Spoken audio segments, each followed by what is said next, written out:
49 అంటే సంతానం, 49 అంటే సంతోషం. 49 ఆంధ్రప్రదేశ్ తెలంగాణ. రోజుకో జోకర్ ముందుకొస్తాడు, ఒక కొత్త మాట చెప్తాడు. నిన్నైతే ఒకడు ఏకంగా ప్రణబ్ ముఖర్జీ పేరునే తీసుకున్నాడు. ప్రణబ్ ముఖర్జీ ఆయనకు చెప్పాడట, నా భర్త అనిల్ సోనియా గాంధీ దగ్గరికి వెళ్ళాడట, ఆయనకు పదవీకాంక్ష అప్పటి నుంచే ఉందట, పదవీకాంక్ష ఉంది కాబట్టి అక్కడ సోనియా గాంధీతో నా భర్త చెప్పాడట, షర్మిలమ్మను ముఖ్యమంత్రిని చేయండి, మేము కాంగ్రెస్ పార్టీని బలోపేతం చేస్తాము, జగన్ను జైల్లో పెట్టండి అని నా భర్త ఆయనకు చెప్పాడట.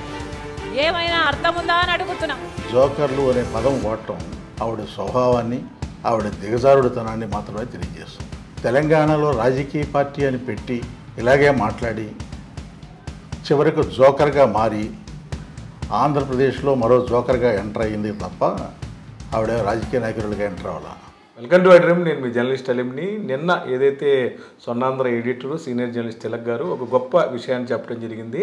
గతంలో ఆంధ్రప్రదేశ్ యువ ముఖ్యమంత్రి, ప్రస్తుత యువ ముఖ్యమంత్రి జగన్ గారు జైల్లో ఉన్నప్పుడు ఎవరైతే షర్మిల భర్త అనిల్ ప్రణబ్ ముఖర్జీని కలిశారు, షర్మిలాకి సీఎం పదవి ఇవ్వాలని చెప్పి కూడాను కాంగ్రెస్ పార్టీని అడిగారని చెప్పి కూడాను ఆయన నిన్న చెప్పడం జరిగింది.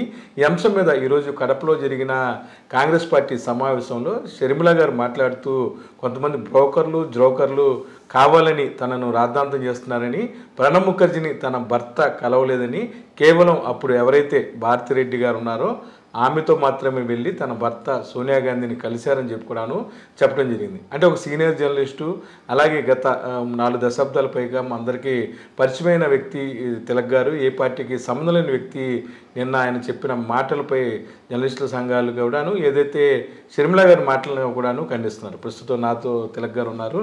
సార్ చెప్పండి, చాలా తీవ్రమైన వ్యాఖ్యలు చేశారు. ప్రణబ్ ముఖర్జీని నా భర్త అనిల్ గారు కలవలేదని కూడా చెప్పారు. అలాగే కొంతమంది జోకర్లు కావాలని ఇలా మాట్లాడుతున్నారని చెప్పి మిమ్మల్ని కూడా ఉద్దేశించి అంటం జరిగింది. రాజశేఖర రెడ్డి గారి కుమార్తెగా షర్మిల గారిని ఎవరైనా గౌరవిస్తారు.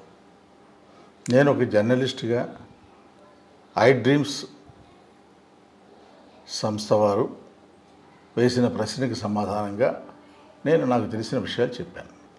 దానికి సమాధానం ఆవిడ చెప్పొచ్చు, ఉందాగా చెప్పొచ్చు. అలా కాకుండా జోకర్లు అనే పదం వాడటం ఆవిడ స్వభావాన్ని, ఆవిడ దిగజారుడుతనాన్ని మాత్రమే తెలియజేస్తుంది. తెలంగాణలో రాజకీయ పార్టీ అని పెట్టి ఇలాగే మాట్లాడి చివరికి జోకర్గా మారి ఆంధ్రప్రదేశ్లో మరో జోకర్గా ఎంటర్ అయ్యింది తప్ప ఆవిడ రాజకీయ నాయకులుగా ఎంటర్ అవ్వాల. ఆవిడ ఇంకొకరిని జోకర్ అనే అవకాశం లేదు. రాజకీయాలకు నీ భర్తకు సంబంధం లేకపోతే గత 2 మాసాలుగా ఆంధ్రప్రదేశ్లో ఎందుకు పర్యటిస్తున్నారు? నీతో పాటు సోనియా గాంధీ దగ్గరికి ఎందుకు వచ్చారు? ఆయనకి రాజకీయాలకు సంబంధం ఏమిటి? ఈ ప్రశ్నకి సమాధానం రాలేదు. జగన్మోహన్ రెడ్డి గారిని మీ మొట్టమొదటి పర్యటనలో కటువైన పదజాలంతో, అనుచిత పదజాలంతో, బహుశా షర్మిలారెడ్డి గారికి 40 ఏళ్ళు పైన ఉంటాయి, 40 ఏళ్ల తర్వాత తన అన్న పేరు జగన్ రెడ్డిని మాత్రమే గుర్తొచ్చిందంటే ఆవిడ కడుపులో ఎంత ద్వేషం ఉంది, ఎంతగా రగిలిపోతుంది అనేది అర్థమవుతుంది. అలాంటి మనిషి నువ్వు విమర్శలు చేశావు, నీ నోటికి వచ్చినట్టు చేశావు, నీ ఎంత అన్నావు, మరొకటి అన్నావు. అలాంటప్పుడు విమర్శలు ఆ పార్టీ నుంచి వస్తాయి, జర్నలిస్టుల నుంచి విశ్లేషణలు వస్తాయి, ఏ పార్టీకి సంబంధం లేని వాళ్ళు మాట్లాడతారు. నా వరకు నేను 46 సంవత్సరాలుగా జర్నలిజంలో ఉన్నాను. నీ అన్నతో పాటు సంవత్సరం క్రితం వరకు నువ్వు సెయిల్ అయ్యావు. మా అన్న జగన్మోహన్ రెడ్డిని తిరిగావు. నేను ఈ రోజు వరకు ఆయన జైల్లో ఉన్నప్పుడు కానీ, రాజశేఖర రెడ్డి గారు ముఖ్యమంత్రిగా ఉన్నప్పుడు కానీ, ఆయన పార్టీ పెట్టిన తర్వాత కానీ, ముఖ్యమంత్రి అయిన తర్వాత కానీ నేను కలవలేదు. ఒక్కసారి ముఖ్యమంత్రి అయిన తర్వాత ఒక 4 రోజుల క్రితం జర్నలిస్టులకి ఇళ్ల స్థలాలు ఇస్తానని ప్రకటించినప్పుడు ఓ 10-15 మంది జర్నలిస్టుల మధ్యలో నేను కూడా ఉండడం తటస్థించింది తప్ప ఏనాడు నేను వెళ్ళి జగన్మోహన్ రెడ్డి గారితో ఒంటరిగా కలిసింది లేదు.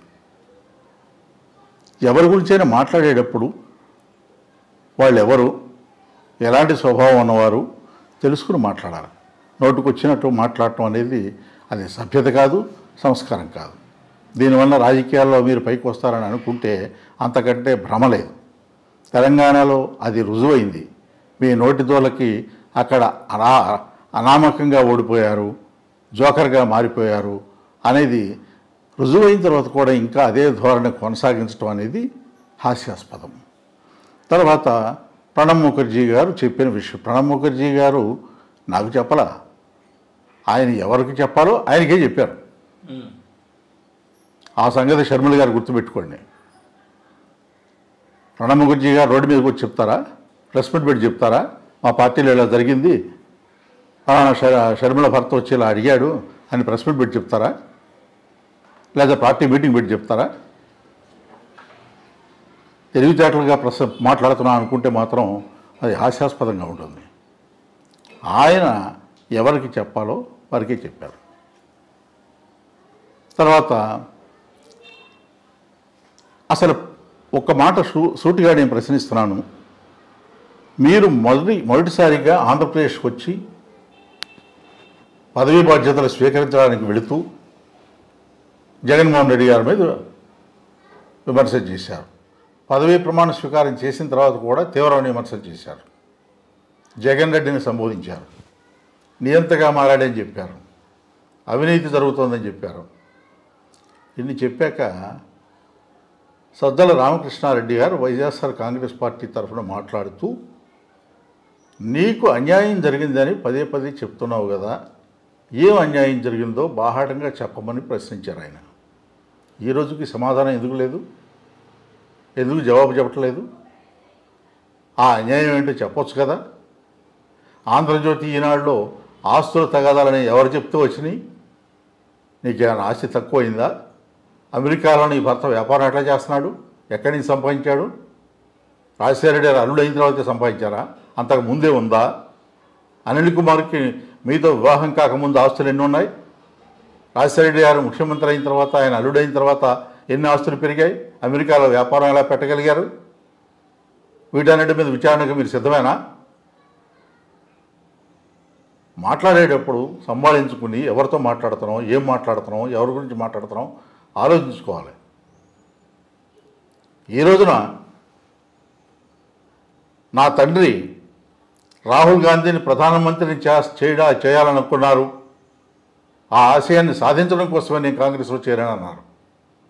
మరి తెలంగాణలో నువ్వు పార్టీ పెట్టినప్పుడు రాజశేఖర రెడ్డి గారు బతికుంటే ఈ కాంగ్రెస్ పార్టీ మీద ఉమ్మివేసేవాడు అని ఎందుకన్నావు? గుర్తులేదా నీకు? రాజశేఖర రెడ్డి గారు ప్రధానమంత్రి చేయాలని రాహుల్ గాంధీ నాయుడు చెప్పారని ఆ రోజు గుర్తులేక మాట్లాడావు, ఉమ్మేస్తారని. రాజశేఖర రెడ్డి గారు ఆ రెండు పత్రికలు అన్నారు విమర్శనాత్మక ధోరణిలో, ఆయన జీవించి ఉన్నంతకాలం అన్నారు. ఆ రెండు పత్రికల జోలికి వాళ్ళ ఆఫీసులకు వెళ్ళి ఇంటర్వ్యూలు ఎందుకు ఇస్తున్నావు? మార్గదర్శి గురించి రాజశేఖర రెడ్డి గారి హయాంలో పోరాటం బిగినైంది. బాధితుల పక్షాన్ని నిలబడి రాజశేఖర రెడ్డి గారు తీవ్రమైన పోరాటం చేశారు, ఎక్కడ వెనకడుగు వేయలేదు. ఆ విషయంలో కేసు వేసినట్టు సుప్రీంకోర్టు దాకా కేసులు వేసుకుంటూ వెళుతున్నటువంటి పట్టుదలతో వెళుతున్న ఉండవల్లి అరుణ్ కుమార్ ఇంటికి వెళ్ళారు. మరి ఆయనకి మీకు మద్దతు ప్రకటిస్తున్నాం మార్గదర్శి పోరాటంలో అని చెప్పారా? ఈ ఆంధ్రప్రదేశ్ ఉమ్మడి రాష్ట్రాన్ని అడ్డగోలుగా సోనియా గాంధీ గారు విమర్శించారు, విడగొట్టారు. ఆ విడగొట్టినప్పుడు ఒక్క ఉండవల్లి అరుణ్ కుమార్ గారే సుప్రీంకోర్టులో పిటిషన్ దాఖలు చేశారు. అడ్డగోలుగా విభజించారు, పార్లమెంటు తలుపులు మూసి, లైట్లు తీసేసి, మైకులు తీసేసి, టీవీలు ఆఫ్ చేసి, ఓటింగ్ తీసుకోకుండా విభజించారని పిటిషన్ దాఖలు చేశారు. దానికి అనుబంధంగా ఆంధ్రప్రదేశ్ ప్రభుత్వం కూడా ఒక పిటిషన్ దాఖలు చేసింది. మరి దీనికి ఎందుకు మద్దతు ప్రకటించలేదు? నీ తండ్రి విభజనకు వ్యతిరేకమని తెలుసు కదా. నీ తండ్రి జీవితాంతం కూడా చంద్రబాబుతో ఎప్పుడూ సహజ కుదుర్చుకోవాలి. జీవితాంతం రాజకీయ శత్రువుగానే పరిగణించారు, రాజకీయ ప్రత్యర్థిగా పరిగణించారు.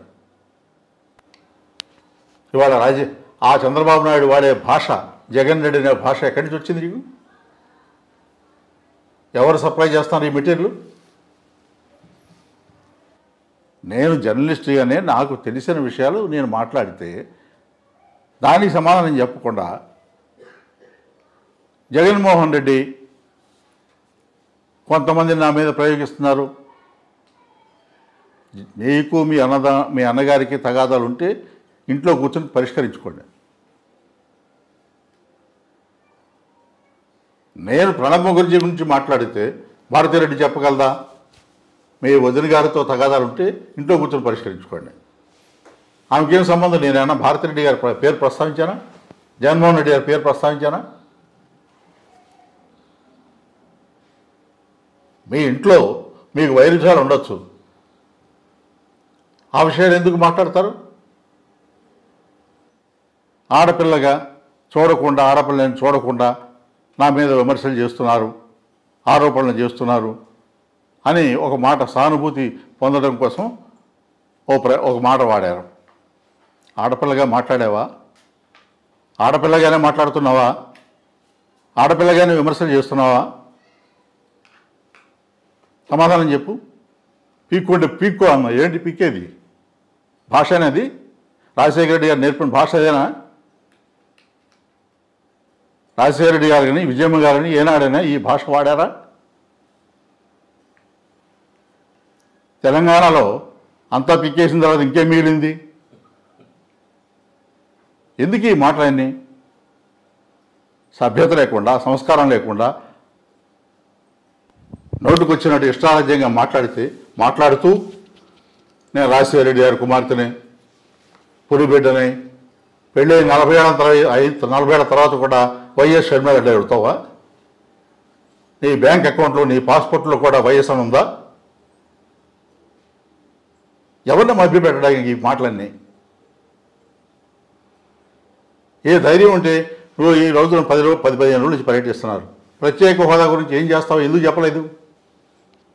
పార్లమెంట్లో ఉన్న పార్లమెంటు మెంబర్లు, కాంగ్రెస్ మెంబర్లు అందరూ కూడా చీల్చింది కాంగ్రెస్ కదా ఆంధ్రప్రదేశ్ని.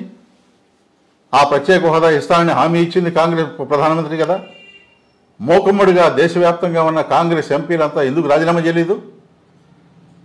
ఆంధ్రప్రదేశ్కి మనం కదా చీల్చింది, బాధ్యత మంద కదా. మనం మూకమ్మడిగా రాజీనామా చేస్తే ప్రత్యేక హోదా వస్తుందని ఎందుకు అనుకోలేదు? నువ్వు జగన్మోహన్ రెడ్డి గారిని ప్రశ్నిస్తావు. మాట్లాడేదానికి అర్థం పర్థం ఉండాలి. కొంచెం ఎక్సర్సైజ్ చేయాలి, స్టడీ చేయాలి.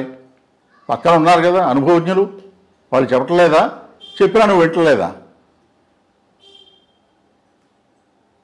నోటుకు వచ్చినట్టు బ్రోకర్లు అని మాట్లాడితే అది నీ స్థాయిని, నీ గురించి రాజశేఖర రెడ్డి గారి కుమార్తెగా నీకు ఇచ్చే గౌరవాన్ని తగ్గిస్తుంది తప్ప మరొకటి కాదు.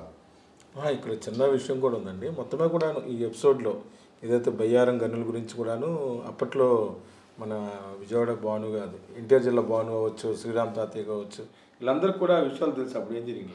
నేను ఆ పేర్లు ఏం చెప్పలేదండి. జగ్గపల్లి సంబంధించి నేను ఆ పేర్లు ఏమిటో నాకు సంబంధం లేదు. నేనేమంటానంటే బయ్యారం గనులు జరిగే ఆరోపణలు చంద్రబాబు నాయుడు గారు చేశారా? నాలాంటి జర్నలిస్ట్ చేశాడా? కాంగ్రెస్ వాళ్ళు చేశారా? ఆ బయ్యారం గనుల గురించి చంద్రబాబు నాయుడు ఎందుకు ఆరోపణ చేశాడు? దాన్ని ఎందుకు క్వశ్చన్ చేయవు? నేను ఒక విశ్లేషణ ఇచ్చాను. ఈ రాష్ట్రంలో రిజర్వ్డ్ కాన్స్టిట్యూన్సీస్ 27 ఎస్టీ నియోజకవర్గాల్లో ఓట్లు చేర్చడం కోసమే, దళితుల ఓట్లు, క్రైస్తవుల ఓట్లు చేర్చడం కోసమే నిన్ను తీసుకొచ్చి సెకండ్ లేక ముందు పెట్టి ప్రయోగం చేస్తున్నారని దానికి ఎందుకు సమాధానం చెప్పలేదు? మణిపూర్లో క్రైస్తవుల మీద దాడులు జరిగితే జగన్మోహన్ రెడ్డి మాట్లాడలేదన్నారు. నేను ప్రశ్నించాను, తెలంగాణలో పార్టీ నువ్వు నడిపేటప్పుడు అది జరిగింది, ఎందుకు సమాధానం చెప్పలేదు, ఎందుకు ప్రస్తావించలేదు, ఎందుకు కేంద్ర ప్రభుత్వాన్ని విమర్శించలేదని నేను ప్రశ్నించాను. దానికి ఎందుకు జవాబు చెప్పలేదు? అంటే జోకర్ అనే పదం చాలా ఇబ్బంది కలిగించే పదం. 45 సంవత్సరాల పాటు జర్నలిస్ట్గా మీరు ఉన్నారు. నన్నే ఎవరినైనా అనకూడదు. ఎవరినైనా పొలిటికల్ విమర్శలు చేసేటప్పుడు ఆచితూచి మాట్లాడాలి. ఆవిడకి ఆ సభ్యత ఉందని నేను అనుకోవట్లేదు. ఆవిడ ఆలోచించుకోవాలి. రాజశేఖర రెడ్డి గారు, విజయమ్మ గారు ఎట్లా పెంచారా? ఇదేనా మీకు నేర్పిన సభ్యత? అంటే మేము కలిసినప్పుడు భారతిరెడ్డి గారు గౌరవ సీఎం గారి భార్య కూడా ఉన్నారని చెప్పడం జరిగింది. నేను ఆవిడ ఉన్న జగన్మోహన్ రెడ్డి గారు భార్య ఉండగా కలిశారని నేను చెప్పానా? నేను చెప్పలేదు కదా. క్రైస్తవ మతానికి చెందిన కొంతమంది ద్వారా అపాయింట్మెంట్ తీసుకుని అనిల్ కుమార్ కలిశారని చెప్పాను. ఏది జగన్ గారు జైల్లో ఉన్నప్పుడు సీఎంగా నా భార్య. దీనికి జవాబు చెప్పాల్సింది ఎవరు? అనిల్ కుమార్ చెప్పాలి. ప్రణబ్ ముఖర్జీ చచ్చిపోయాడుగా ఎలా చెప్తారంటుంది ఆవిడ. అవును, రాజశేఖర రెడ్డి చనిపోయాడు. మరి రాజశేఖర గారు చెప్పినవన్నీ సజీవంగానే ఉన్నాయిగా, అవి ఎందుకు పాటించట్లేదు? ప్రణబ్ ముఖర్జీ గారు చనిపోయినా ఎవరికి చెప్పాలో వాళ్ళకి చెప్పాడు. అది అవునండి వాస్తవం. అప్పుడు కొన్ని పత్రికలు కూడా రాసినాయి. అయితే ఈ విషయాలు బయటకి ఎట్లా వస్తాయి? అవును, ఆయన ఎవరికి చెప్పారో స్పష్టంగా నాకు తెలుసు, నేను పేరు చెప్పను. అంటే అంత అత్యాస ఎందుకండి అనిల్ అనే వ్యక్తికి? ఇప్పుడు నేను ఒక మాట చెప్తానండి. షర్మిల గారు ఆంధ్రప్రదేశ్కి వచ్చారు, కాంగ్రెస్ అధికారులకు వచ్చేస్తా పోనీ 10 సీట్లు వస్తాయని చెప్పగలరా? మీకు ఆ ధైర్యం ఉందా? కాంగ్రెస్ కోర్టుకి ఎందుకు వేస్తాం? రాష్ట్రాన్ని విభజించి నాశనం చేస్తే ఆ ధైర్యం అది వేరే విషయం. నేనేమంటానంటే, మీరు కాంగ్రెస్ పార్టీని ఉనికిని కాపాడే పరిస్థితి తీసుకొస్తారా? మీకు సీట్లు వస్తాయా? మీకు 10 సీట్లు వస్తాయని చెప్పగలరా? లేదు అధికారంలోకి వస్తుందని చెప్పగలరా? ఎవరికి మేలు చేయడం కోసం వచ్చారు మీరు? ఏ ఉద్దేశంతో? మీ ఆంధ్రప్రదేశ్లో పిసిసి ప్రెసిడెంట్గా మీకంటే గొప్పవాళ్ళు లేరా? మీరు ఏం సాధించారని మీకు పిసిసి ప్రెసిడెంట్ ఇచ్చారు? జగన్ గారి టార్గెట్ అంతే. రాజకీయంగా మీకు ఏం అవగాహన ఉందని? ఒక సంస్థను నడపాలంటే, ఒక రాజకీయ పార్టీని విశేషమైన అనుభవం ఉండాలి. తెలంగాణలో మీకు అనుభవం లేదు, ఫెయిల్ అయ్యారనేది అర్థమైపోయింది కదా. మీకే ఎందుకు ఇచ్చారు? రాజశేఖర రెడ్డి కుమార్తె కాకపోతే మీకు ఇచ్చేవాళ్ళ? అక్కడ రిజర్వ్డ్ కాన్స్టిట్యూన్సీలో అయినా కనీసం ఓట్లు వస్తాయని మిమ్మల్ని మేము అడ్డం పెట్టుకుని ఒక ప్రయత్నం చేశారు, అవి కూడా రాలేదు కదా. పైగా కేసీఆర్ని నేనే ఓడించానని చెప్పావు, నవ్వుతారనే కూడా లేదా? నీ వల్ల కేసీఆర్ ఓడిపోతాడా? జరిగే పని అనేది. అందువల్ల బాధ్యత లేకుండా, హుందాగా మాట్లాడకుండా, భాష సంస్కారయుతంగా లేకుండా మీరు మాట్లాడి నేను రాజశేఖర రెడ్డి కుమార్తెనే అంటే నవ్వుతారు. మీరు చెప్పుకోండి, అనిల్ కుమార్ భార్యనే చెప్పుకోండి. ఇంకా రాజశేఖర రెడ్డి కుమార్తెని, వైఎస్ షర్మిలారెడ్డినే, నీ పెళ్ళి 40 ఏళ్ళు దాటిపోయింది, ఇంకా వైఎస్ఏనా? ఏం మాట్లాడుతున్నారు? ఈ రాష్ట్రంలో అభివృద్ధి కనపట్టలేదా మీకు? ఉద్దానం వెళ్ళి చూడండి, ఏం జరుగుతుందో చూడండి. అమరావతిలో చంద్రబాబు నాయుడు గారు ఏమి నాశనం చేశారో చూడండి. వెలుగొండ ప్రాజెక్టు ఎలా కంప్లీట్ అయిందో చూడండి. ప్రతి గ్రామంలో హాస్పిటల్ కానీ, బడి కానీ, సచివాలయాలు కానీ, ఆర్బీకేలు కానీ ఎలా నిర్మించారో చూడండి. ఏమీ చూడకుండా స్ట్రైట్గా ఫ్లైట్ వేసుకుని వచ్చేసి విజయవాడలో ప్రమాణ స్వీకారానికి వెళుతూ రాష్ట్రం అరాచకం అయిపోయింది, నియంత పాలిస్తున్నాడు, అభివృద్ధి లేదు. ఏం చూసామని? మెడికల్ కాలేజీలు, ఫోర్ట్లు. అందువల్ల నిజాలు చెప్పండి. తప్పులు ఉంటాయి, లేవని గవర్నమెంట్లో ఉండవని నేను అన్నాను. ఆ తప్పుల్ని చెప్పండి, సద్విమర్శ చేయండి. ఇదిగో ఇలా కాదు, నాన్నగారు ఉంటే ఇట్లా చేసేవాడు అని చెప్పండి, చెప్పండి. అంతేగాని మీరు ఈ రకంగా మాట్లాడడం వలన మీకు వచ్చే ప్రయోజనం ఏదైనా ఉందని అనుకుంటే, నేను ఇంకో ప్రశ్న కూడా అడిగాను. మీరు ఆంధ్రప్రదేశ్లో పర్యటిస్తూ కొంతమంది ఇక్కడికి వెళ్ళి కాంగ్రెస్లో చేరమని అడుగుతున్నారు. మరి రాజశేఖర రెడ్డి గారికి సన్నిహితంగా ఉన్న కన్నా లక్ష్మీనారాయణ గారి ఇంటికి ఎందుకు వెళ్ళలేదు? బొత్స సత్యనారాయణ గారి ఇంటికి ఎందుకు వెళ్ళలేదు? ధర్మాన ప్రసాదరావు ఇంటికి ఎందుకు వెళ్ళలేదు? కన్నబాబు గారి ఇంటికి ఎందుకు వెళ్ళలేదు? వెళ్ళాలి కదా. కనీసం తెలంగాణలో నువ్వు పార్టీ పెట్టినప్పుడైనా వెళ్ళావా? ఇక్కడే ఎందుకు వెళ్ళాల్సి వచ్చింది? అందువల్ల ఆవిడ రాజకీయాల్లో చాలా నేర్చుకోవాల్సి ఉంది. ఇప్పటికైనా ఆ హుందాతనం నేర్చుకుంటే ఆవిడకే శ్రేయస్కరం, లేదంటే మరింత నవ్వులు పాలు అవుతారని మాత్రం నేను చెప్పగలను. అంటే మొత్తానికి మీరు ఏదైతే ఆ వ్యాఖ్యలు కట్టుబడి ఉన్నారో ఎన్ని వాస్తవాలు? కట్టుబడి ఉన్నాను. కడపలో ఏదైతే కాంగ్రెస్ పార్టీ అధ్యక్షురాలు షర్మిల చేసిన వ్యాఖ్యలపై తీవ్రస్థాయిలో ఆగ్రహం వ్యక్తం చేస్తున్నారు సీనియర్ జర్నలిస్టు తిలక్ గారు. మొత్తమే కూడాను తను మాట్లాడిన మాటలు ఏదైతే ప్రణబ్ ముఖర్జీ ద్వారా బ్రదర్ అనిల్ కుమార్ గారు ఖచ్చితంగా తన భార్యకి సీఎం పదవి ఇవ్వాలని జగన్ గారు జైల్లో ఉన్నప్పుడు చెప్పారు. అది వాస్తవం. అది ఎవరు చెప్పారు ఏంటో కూడాను వాళ్ళకి తెలుసని చెప్తున్నారు. మరి పక్కన ఎవరైతే ప్రత్యర్థులు కానీ జర్నలిస్టులు కానీ ఏదైనా విమర్శించేటప్పుడు 1కి 2 సార్లు ఆలోచించుకొని మాట్లాడాలంటున్నారు. అంతేకాకుండా ఆంధ్రప్రదేశ్లో ప్రస్తుతం జరుగుతున్న అభివృద్ధి కంటే బెటర్గా అభివృద్ధి చేస్తానని చెప్తే నమ్ముతారు తప్ప ఏదో ఒక నేపంతో తెలుగుదేశం పార్టీ వేరే వాళ్ళు ఇచ్చిన స్క్రిప్ట్ల ఆధారంగా చదువుతున్న షర్మిల గారు ఇప్పటికైనా ఒకసారి ఆలోచిస్తే బాగుంటుందని జర్నలిస్టుల తరపున కూడాను మేము కూడా కోరుతున్నాం. వీడియో జర్నలిస్ట్ విజయ్తో కలిసి ఐ డ్రీమ్ కోసం అబ్దుల్ అలీ, విజయవాడ.